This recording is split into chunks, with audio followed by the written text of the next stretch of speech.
Cette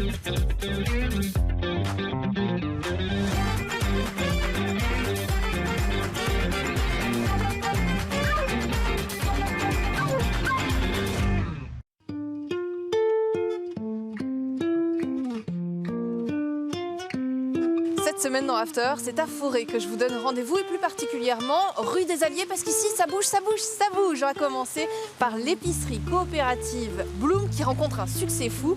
On ira aussi dans une épicerie italienne qui fait le trait d'union entre la Belgique et l'Italie. Mais on va commencer avant ça chez Roule Forêt.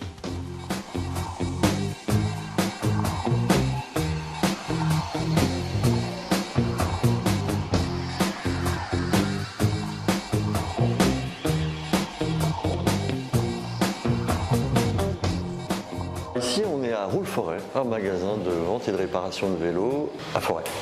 On pense sincèrement qu'un magasin de vélo, c'est d'abord un commerce local. En tout cas, à notre niveau, à notre échelle. Alors local, c'est pas dans la rue, mais pas très loin. On va chez son vélociste, pas loin. Si vous crevez, vous n'allez pas aller à 25 km. Et en gros, je vends les vélos que j'aurais conseillés à ma compagne ou à mon père. Notre cœur de cible, on va dire, c'est les gens du quartier. Donc c'est le cycliste urbain, le cycliste du quotidien, celui qui va au travail, celui qui va faire une balade le dimanche dans le bois de la Cambre ou en forêt de Soigne, qui va faire un peu de sport et des vacances, ou celui qui amène ses enfants à l'école, qui va faire ses courses, donc le cycliste utilitaire. On va faire un petit peu de cyclisme sportif, mais c'est pas notre cœur de cible et on va pas être les spécialistes du vélo pour faire un triathlon, le vélo à 10 000 €. C'est pas trop notre cœur de cible. Je vois aussi des vélos pour enfants, ouais. Sans pédale aussi. Oui. Ça aussi vous proposez. Ouais, on répond à tous ceux qui habitent dans le quartier, donc notamment les enfants. Les enfants, c'est à la fois des futurs cyclistes adultes, et nous on aime bien ça, l'idée de changer la ville petit à petit.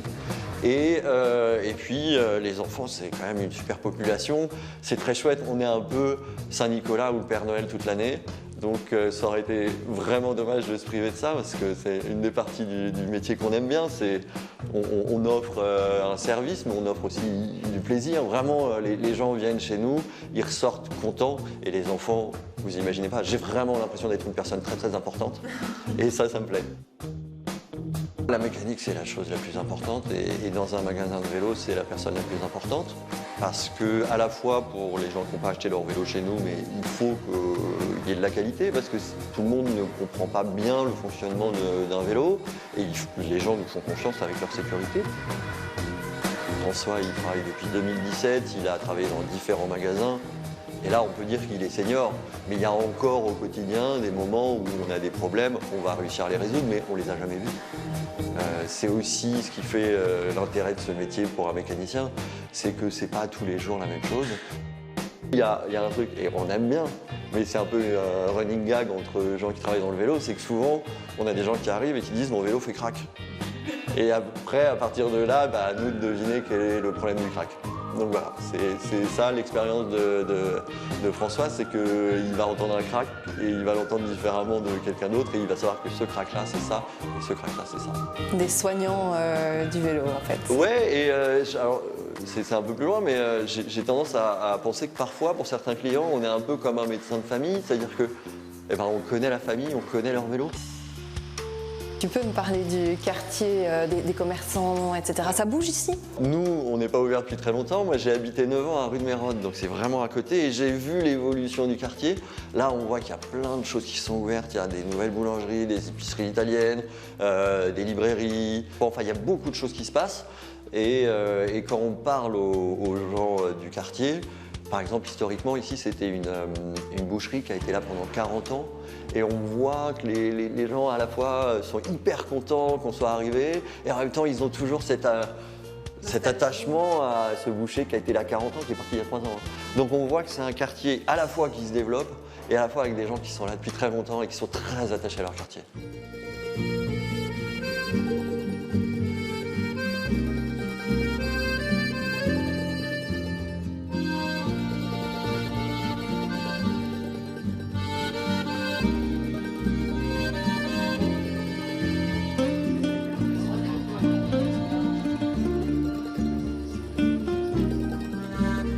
Bah, ici, c'est mon petit salon, Mangia Sempre. Voilà, à la base, c'était censé être juste une épicerie. Puis petit à petit, je me suis laissée emporter et c'est devenu un peu de tout. Voilà. Donc on peut prendre son plat importé, je fais un menu de la semaine, on peut réserver son plat. Donc c'est toujours des plats très réconfortants. Et sur place, je fais un plat de pâtes parce que c'est ce qui représente un peu la culture italienne du midi. On s'assied, on mange ensemble. Tu prends soin de tes clients, je vois. Ouais, même si j'ai pas forcément le temps parce que je travaille seule, mais je préfère qu'ils attendent 10 minutes de plus, mais qu'ils aient un bon service. Vraiment là, aux petits soins du client, même si c'est du simple, même si c'est juste une pâte sauce tomate, vraiment prendre le temps et le câliner parce qu'on va pas manger dans un endroit juste pour manger des plats travaillés, mais aussi pour avoir un moment de détente, de changement d'idée. Je fais venir au moins 80% de mes produits directement d'Italie, charcuterie, fromage, plutôt vers le centre de l'Italie parce que c'est mon terroir. Donc j'ai envie vraiment de me concentrer là-dessus. Il y a beaucoup de sud de l'Italie pour tout ce qui concerne l'épicerie italienne, mais on ne parle pas assez du centre, surtout de ma région natale qui est l'Ombrie. Et ensuite pour tout ce qui est très frais, comme la burrata, super à la mode actuelle, mozzarella et tout ça, ça vient d'un petit producteur italien mais installé ici à Bruxelles. Donc on travaille sur du lait cru belge et ça évite d'avoir trop de transport, ça me permet d'avoir un produit qui dure plus longtemps, qui est fait vraiment le jour même. Et puis j'ai un petit rayon vin naturel et surtout le lambic, qui est un peu mon péché mignon. Et je pense que c'est ce qui représente le plus Bruxelles et ce qui accompagne bien de tout. Enfin, une bonne gueuse, on peut la boire avec tout. C'est comme ça que je ressens l'esprit de cet endroit, un vrai trait d'union entre Bruxelles et l'Italie. C'est une espèce de combo entre les deux que tu as voulu faire. J'ai développé vraiment cette envie de mélanger mon pays avec mon pays d'adoption. Et l'idée était vraiment de reproduire toutes ces petites épiceries qu'on trouve dans les villages italiens où tu as une maximum de personnes, vraiment très famille. Pourquoi Forêt et pourquoi rue des Alliés? Très simple, mon amoureux est un fan de l'Union Saint-Gilloise depuis 5 générations. Donc si je voulais avoir des possibilités de le voir un peu plus, c'était ouvrir quelque chose qui servait des bières à côté du stade. Voilà, tout simplement. C'est logique et implacable. Voilà. Et avec les confrères, j'ai envie de dire, de la Rambla, comme j'aime bien l'appeler, on s'entend très bien parce que chacun fait son truc. Donc chacun, la voisine qui travaille plutôt des produits bio, locaux, il y a Bloom, la coopérative, il y a Perruche plus loin qui travaille un peu plus bistrot. Donc chacun sa place, c'est un petit quartier Et vous êtes complémentaires du coup. Voilà, on est complémentaires, c'est un quartier en évolution, donc c'est chouette. Les gens arrivent ici en pantoufles pour acheter de la mozza le samedi matin. Enfin voilà, c'est très maison comme ça, c'est chouette. Julia vient nous parler de chez Bloom. Ça tombe bien, c'est la prochaine destination.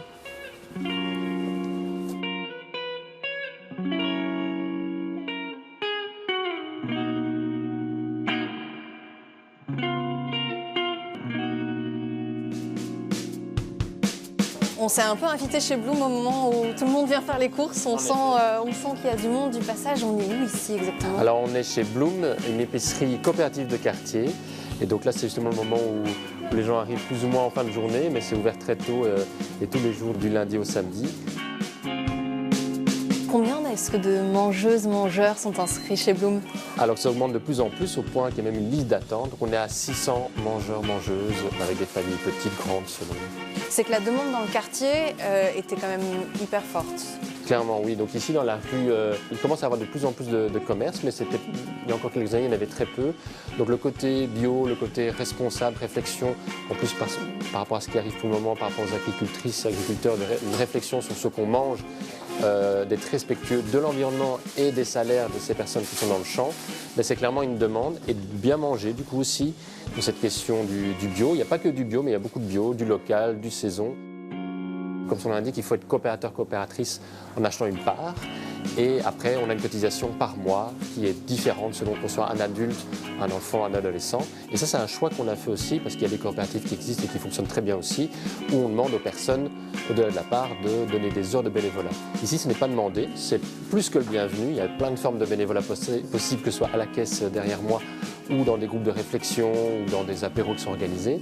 Mais le fait de justement demander, par exemple ici 12 € pour un adulte par mois, permet en effet de payer les salariés, de payer tout ce qui est énergie, la location ici dans Bloom. Le coopérateur ne dit pas qu'est-ce qu'il y a aujourd'hui dans le magasin, c'est qu'est-ce qu'il y a dans notre magasin. Et donc on pose des questions, soit les coopératrices, coopérateurs disent « Ah ben, il manquerait ça justement des langes pour enfants, il manquerait…